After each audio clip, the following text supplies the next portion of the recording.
Yeah, so we started off with a login screen in our game. So basically, the user can log in through their email and enter the password. If they don't have a login, they can register.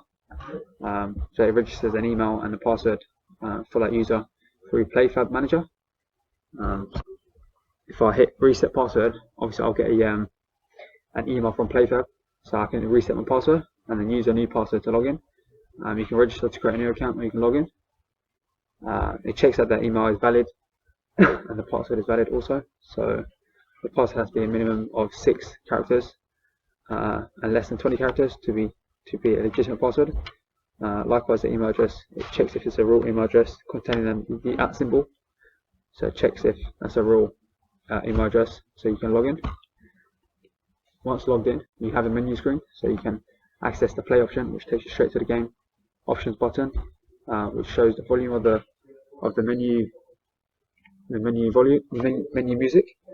You can adjust the slider to decrease the volume or increase it. If you want to increase the volume, you have a controls panel, so it shows the controls of the movement of the game. Go back. You can quit the game, or you can play the game. So this is Alien Tripod 2.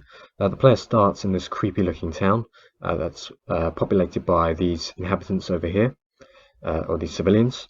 There are 3 weapons scattered around the town, which by pressing the P button, the P key, the player can pick up these weapons.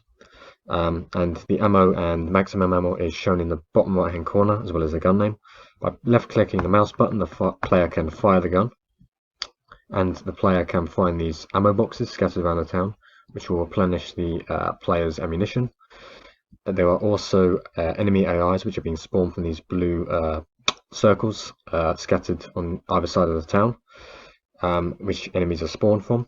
The enemies will then search the town for civilians and attack them until they die. And the number of civilians is shown in the top right hand corner. Once the number of civilians reaches 0, then the player will lose the game, because the number of civilians must be kept above 1, or else the entire town will be destroyed. The player must also survive the entire duration of the time limit shown in the top of the screen.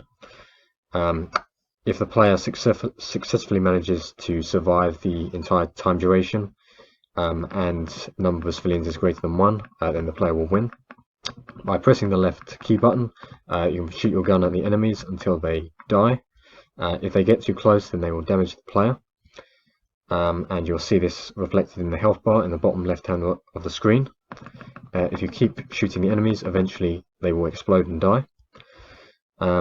And these pancake items or food items are also scattered around the town, which will replenish the player's health. There are also other guns, as I mentioned, such as the AK-47, which is the best gun in this game and does more damage than the standard pistol.